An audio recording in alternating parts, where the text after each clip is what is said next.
శ్రీశ్రవణం ఛానల్‌కి చిన్నారులందరికీ, శ్రోతలందరికీ కూడాను మరొక్కసారి స్వాగతం.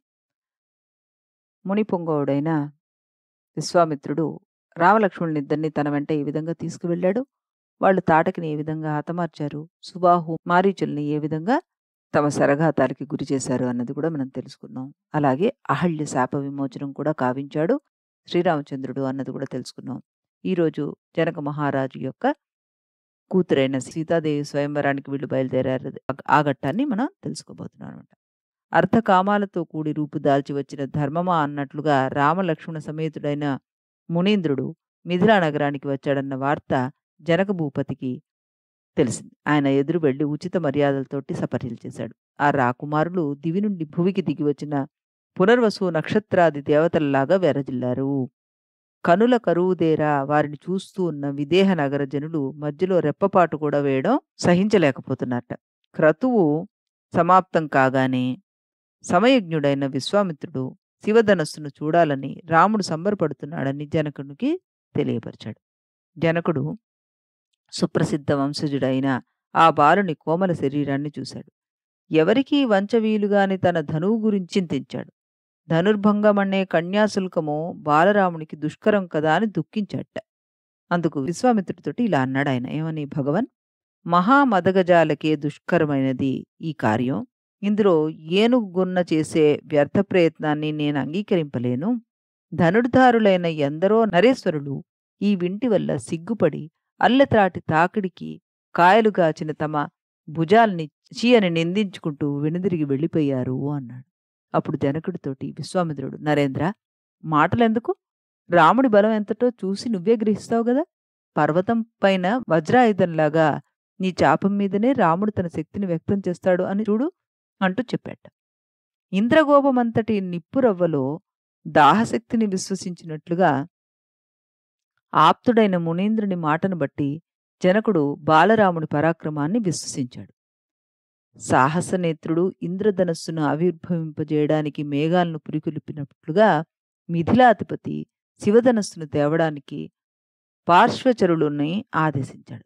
వెంటనే వారు వింటిని సభాస్థలికి మోసుకుని తీసుకొచ్చారు. పూర్వం శంకరుడు పరుగెడుతున్న యజ్ఞమృగాన్ని కొట్టడానికి బాణాన్ని సంధించిన విల్లు అదనమాట. నిద్రిస్తున్న మహాభుజంగంలా భీకరమైన ఆ వింటిని రాముడి చేతిలోకి తీసుకున్నాడు. సభాసదులు ఆశ్చర్యచకితులై చూస్తుండగా మదనుడు మృదువైన కుసుమచాపాన్ని సంధించినట్లు అతడా కొండ వంటి వింటిని అవలీలగా వంచి అల్లెతాటిని సంధించాడు. అమితంగా లాగడం వల్ల ఆ విల్లు పిడుగుపాటు వంటి ధ్వనితోటి విరిగిపోయింది.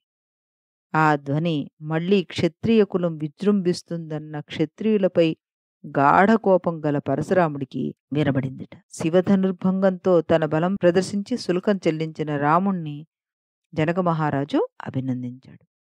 రూపుదాల్చిన లక్ష్మిలా ఉన్న అయోనిజయ అయిన తన పుత్రికను అతనికి అర్పించాడు.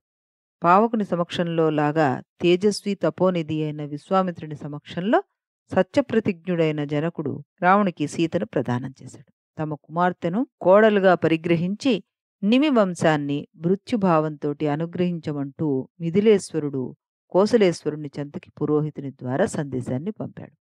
అప్పుడు దశరథుడు తగిన కోడలికై అన్వేషిస్తూ ఉన్నాడనమాట. ఇంతలో అనుకూల వార్తతోటి ఈ విప్రుడు ఆ నరేంద్రుణ్ణి సమీపించాడు. పుణ్యాత్ముల అభీష్టము కల్పవృక్ష ఫలతుల్యమై వెంటనే ఫలిస్తుంది కదా మరి. ఇంద్రసకుడు, ఇంద్రియ నిగ్రహపరుడు అయిన దశరథుడు జనక పురోహితుణ్ణి యథోచితంగా సత్కరించాడు. ఆ భూసురుని ద్వారా మిథిలాపతి సందేశం విన్నాడు. వెంటనే సైన్యధూళి సూర్యబింబాన్ని కమ్ముకుంటూ ఉండగా మిథిలా నగరానికి బయలుదేరాడు. దశరథుని సేనలు విదేహ రాజధాని చుట్టూ విడిసి అందలి ఉద్యానవన వృక్షాలకు పీడన కలిగించాయి.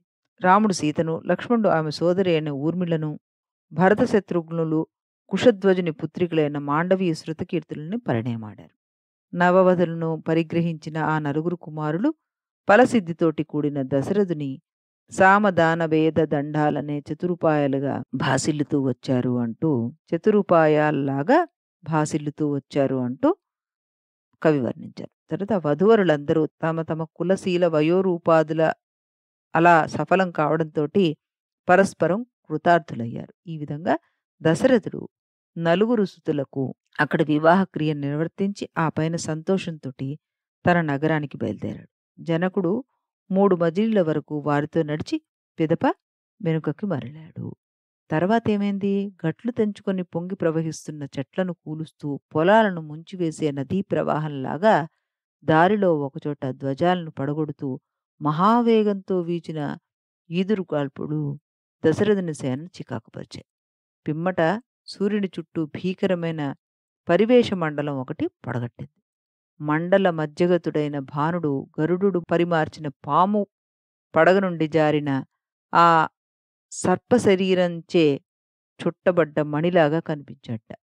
డేగరెక్కలు అనే ధూసరితమైన ముంగురులతోనూ, సంజమబ్బులనే నెత్తుట దడిసిన చీరలతోనూ కూడిన దిక్కులు రజస్వలయైన అంగనల్లాగా చూడదగినవి కాకపోయినాయి.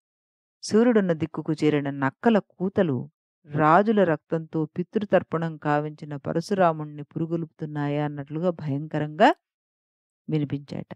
ప్రతికూల వాయువులు మున్నగు దుర్నిమిత్తాలను చూసిన కార్యజ్ఞుడైన దశరథుడు ఈ అనర్థం ఎలా శమిస్తుంది అంటూ వశిష్ఠ మహర్షిని అడిగాట. అది సుఖాంతం అవుతుందని చెప్పి మహర్షి నరేంద్రుని మనోవేదను తేలికపరిచాడు అంటూ పురోహితుడు ఏ విధంగా రాజుకి స్వాంతన పలికాడు అన్నది కూడాను ఇక్కడ కాళిదాసు గారు చక్కగా చెప్పారు. రేపు మళ్ళీ ఈ కథలో కాళిదాసు గారు మనని ఏ విధంగా ముందుకు తీసుకువెళ్తున్నారు అన్నది తెలుసుకుందాం. అంతవరకు సెలవు.